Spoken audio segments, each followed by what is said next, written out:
Hello everybody and welcome to your Latin/historical lesson of the day. We have a lot to go over. This is concerning naming the new virus variant Eris. Eris is the goddess of discord. Discord is not the same as chaos.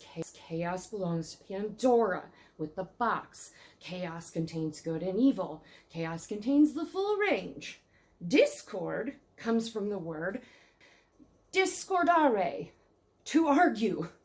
Discordo, discordas, discordat, discordatis, discordatis, discorderunt. Anyway, not important. Discordo, I argue. Pretty clear on the difference. Now, that's where we get the word discordant, or discourse, where you're having an argument. It means to be discordant, to be opposite with something else. So a goddess of discord, generally purely negative connotations. No options for hope. Now, the story of Eris varies a little bit depending on if you read the Greek version or the Roman version. Romans like to borrow lots of stuff from the Greeks, including their gods. All of their statues are dupes of Greek statues. I assure you, Google it, they're all dupes. Anyway, like the word, for instance, idiot. Idios is Greek. It means like of the self. You're like not an outward person. You're kind of an introvert. You're just of the self. The Romans translated that into you're a self-absorbed moron and you're just dumb. When prior to the Greeks, it meant you were just a layman and you didn't like outwardly speak and become a politician of any kind.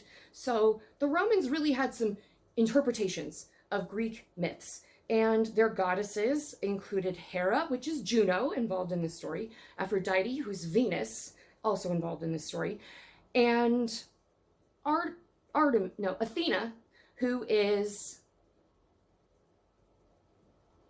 Minerva. I had to go double check. Minerva is Athena.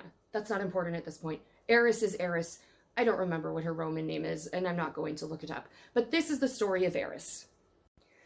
Eris, as a goddess of discord, didn't like to do anything anybody else liked because her name is just Discord. Anyway, so Eris didn't get invited to a big party of the gods on Mount Olympus, and they're all eating ambrosia and being cool, and they're like, F Lady Eris, she's the worst, because she was the worst. So, to just raise hell, she goes and steals a golden apple of the Hesperides from their magical garden.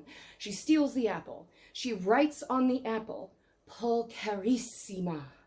And in Latin, pulcherissima means the most beautiful. It's the expansion of pulcher, which is like pretty, and then you go to the next one, which is pulcherior, which is more pretty, and then pulcherissima, which is the most beautiful, the most pretty. And so you can add also in Latin, you can just add as many issis as you want. So you could be pulcherissima, and no one would think you were insane. It was just like very, very, very, very, very, very, very, very, very, very beautiful. So Eris writes pulcherissima on the apple, and she just rolling bowls that mofo right into the pile of goddesses, all three of them, Athena and Hera and Aphrodite. And all of them are like, well, that's for me. I'm the most beautiful. Discord all around. Everybody's discordant at this point because we can't all be the most beautiful. Pulcherissima. Naturally, they decide the best way to solve this argument on who is the most beautiful is to go ask a human man. That's never gone awry before. Let's go ask a human man to solve the problems of goddesses. So we go and we find Paris.